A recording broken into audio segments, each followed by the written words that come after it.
Ang pinakamalaking side quest ng government natin dito sa Pilipinas, ang pagbaban ng mga ibang video games dito, check. Pero ang flood control, scapegoat yard. So what up guys, si Zyper nga pala ulit. May nakita ako. Actually matagal na tong post na to ni dun sa mga nagsa-circulate ng Facebook ngayon. Itong according kay Senator Risa Hontiveros, nakakadismaya na pinili ni Mr. Philip na huwag dumalo sa darating na hearing namin, lalo na't marami sana akong gustong malaman mula sa kanya mismo. Any developer or online company that wants to operate here, profit from Filipino users, and reach Filipino children must respect our laws and our institution. This should be bare minimum for them to do business here. Kung ayaw nilang kilalanin, mananagot rin sila. Bruh. Well, guys, kung akong tatanungin nyo dito, may right naman yung developer na hindi pumunta di ba? The developer has his own rights na hindi pumunta sa yung hearing na yan. Lalo na't napaka walang kwenta yung accusation na dahil raw sa laro or dahil dun sa laro na ginawa niya ay nag-lead ng isang violent action sa mga children. Sa, yun nga, yung shooting nung last, di ba? And then sabi dito, who wants to operate here in the Philippines, profit from Filipino users, and reach Filipino children must respect our laws.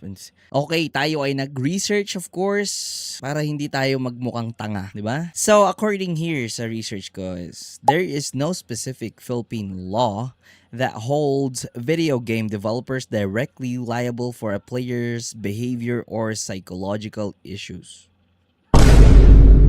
Kasi kung sa tutuusin, kung ako tatanungin nyo guys, sabi ko nga sa dati kong video, which is ito, na nasa parents yung parang ano niyan kung saan manggagaling yung ugali nila. Kasi di ba nga, you know, parents should mold the child how he or she grows up. Any other violent games is not the cause of being violent. So bakit ibaban ang laro na ganito? Tapos yung online gambling? Online gambling, patok na patok sa Pilipinas. Pero sa bagay, tara guys, hindi, kalimutan nyo na yung sinabi ko. Tara, magsugal na lang daw tayo. Baban naman yung games, di ba? Tara, magsugal tayo, scatter. Bigay ko sa inyo code, gusto nyo?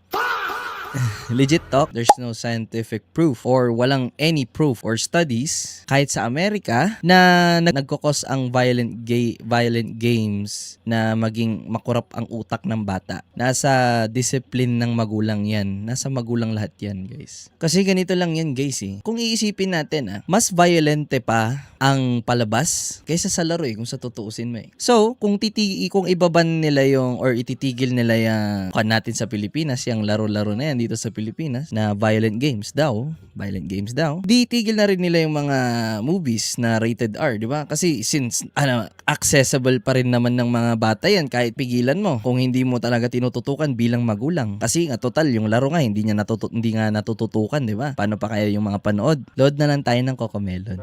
Gusto niya.